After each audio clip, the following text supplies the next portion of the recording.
you're making money right now while you're sitting here. I'll teach you a little bit about investing so we can get there. I'll cover 3 things in this speech. I'll cover stocks, different types of funds, and then some tax sheltered accounts such as IRAs. And then just kind of go over how it's not a big scary thing of investing and putting your money somewhere with a little bit of research and a little bit of knowledge. You can take advantage of it. So first I'll go over stocks. So what is a stock? It's part ownership in a publicly traded company. So basically if they do good, your money will do good within their stock. There's a few different things in evaluating a stock. One of those is market cap. So within stocks, market caps can be small, medium, or large. And that's basically how big the company is.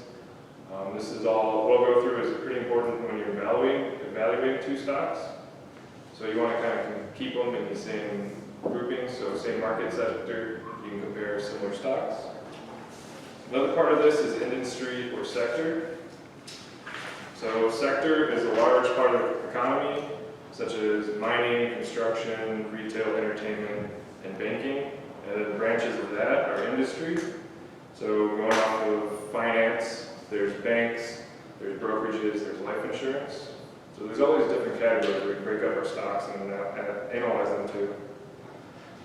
There's 2 different types, through growth and value. So if you want to invest through value, you can get some dividends. Dividends are the company will pay you back money if they're doing really well. So they'll pay you a fraction of what your share's worth. And then there's growth. So kind of think most tech companies will be growth. They will be giving dividends. So kind of think of IBM as your value. They're not going to skyrocket in price. They've been around for a long time. They're going to pay dividends to keep their investors happy. And then think about Amazon as your growth. So they skyrocketed like thousands of percents in the last couple of years. Really wish I would have invested down there. That would have been really nice. And then something else to think about with taxes is whether you're going to hold short-term or long-term because of something called capital gains tax. So that's a lot higher if you hold it with less than 1 year. So something to plan around with your taxes. Try to keep it over a year, and your capital gains tax goes way down. And then in my previous speech, if you get married, it's a little bit lower too. So what's a fund? A fund is a collection of stocks. There's something called an index fund, so that kind of follows the market. It tells you in general how the market's doing. So that's something you might have heard, S&P 500, the Dow Jones Industrial. So this you can take a quick look, kind of see how the market's doing at a glance. Something about those would be buying to index mutual funds. They're low expense, and they have what you call a low beta. So beta is a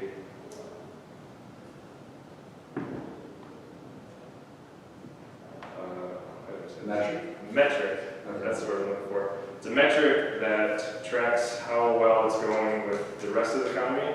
So the lower the beta, it means the less fluctuation it's going to have against the economy. So if the economy is doing good, the stock is going to do good. If it has a high beta, if the economy is going kind of slow, the stock's all over the place and doing whatever it wants.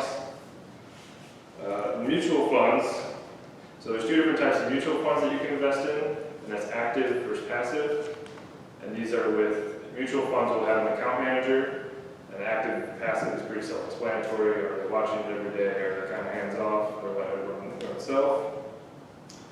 Some bad things I see about mutual funds is there's some high fees, and there's some high minimums to buy into. So a lot of them have $10,000 minimums, and you have less control of what goes on in the mutual fund. It's this pool of stocks, and when you buy into it, that pool of stocks can be completely different when you go to sell, because it's all up to the account manager of what they're doing with that money.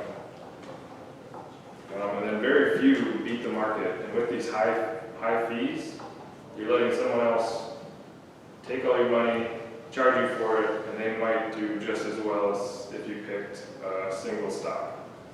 Kind of against them. Third type of fund I'm going to cover is an ETF. So that's an exchange-traded fund. An exchange-traded fund is kind of a combination in between stock and a mutual fund. They trade very much like a stock, so they'll change prices intraday. You can get out whenever, and it's professionally managed, but it's very, very passive, but you know what you're buying into. So when you buy into this ETF, it won't change no matter what the market manager does.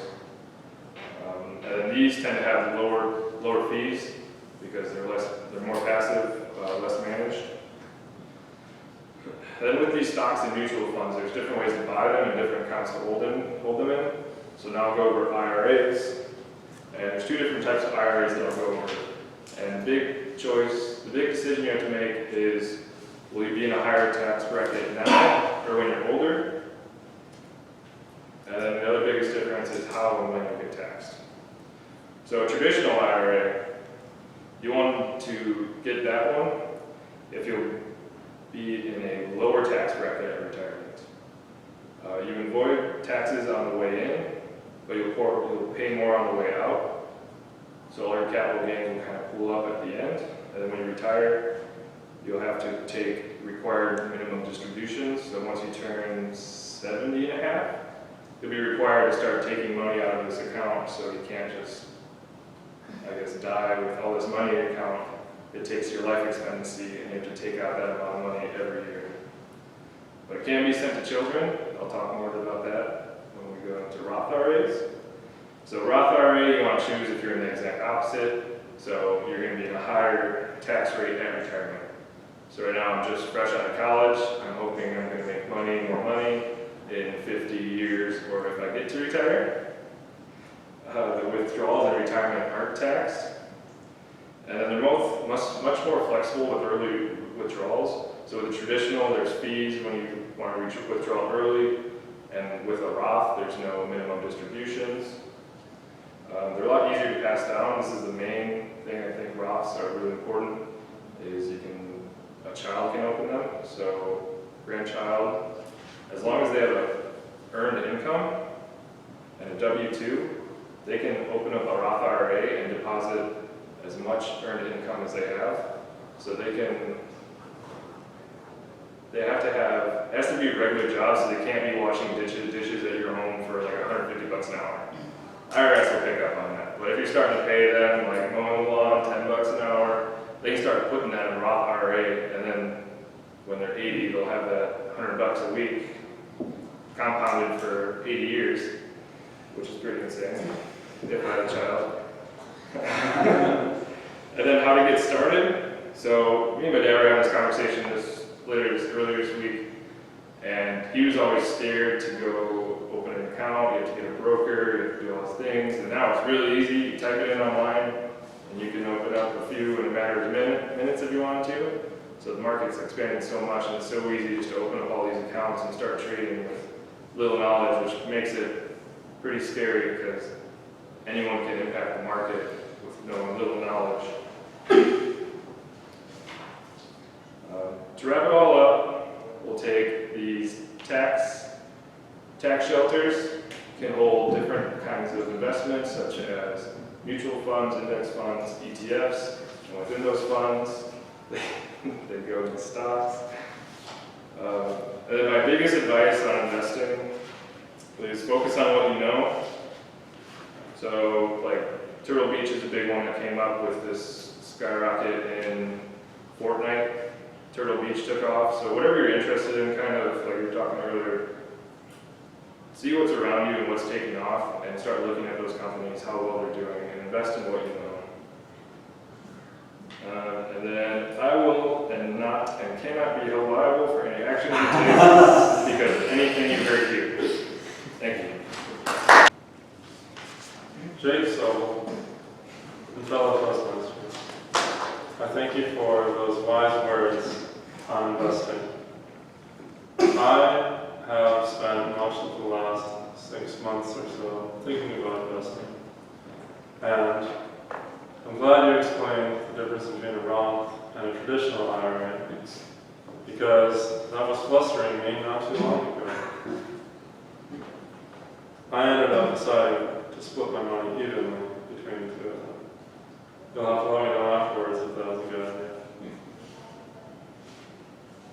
I appreciated the vast knowledge and the wide array of investment options that you covered. It was a very well-researched speech, and you seem to be a subject matter expert. It didn't leave me wondering about other options because you covered all the basics. I especially appreciated that you called out mutual funds because I too am suspicious of mutual funds, and I know that people are often suspicious, and as they should be. I also appreciated your advice of investing in what you know. So typically, people will invest in what they think is the next hot thing, even if they have no idea what they're talking about. But if you invest in things that you actually do know what you're talking about, in an area where you're passionate, you're more likely to actually have insider information. Your delivery was strong. I could hear everything that you said. There was vocal variety. I would suggest when you are going through your prepared lists, for instance, you would go, next I'll talk about mutual funds. Mutual funds are blank. I would recommend spacing that out a bit more. Next, we'll talk about mutual funds. Now, what's a mutual fund? A mutual fund is this. That would have been helpful in helping me follow along because I started to lose track of which subjects were part of which list as you went on. Okay? I would work on eye contact. You would frequently look down, which is, you're checking your notes, but you would also sometimes look up at the ceiling, which to me indicated that you might be a little nervous. I would also work a little bit on vocal variety, put some more expression into your speaking, which I know is ironic for me.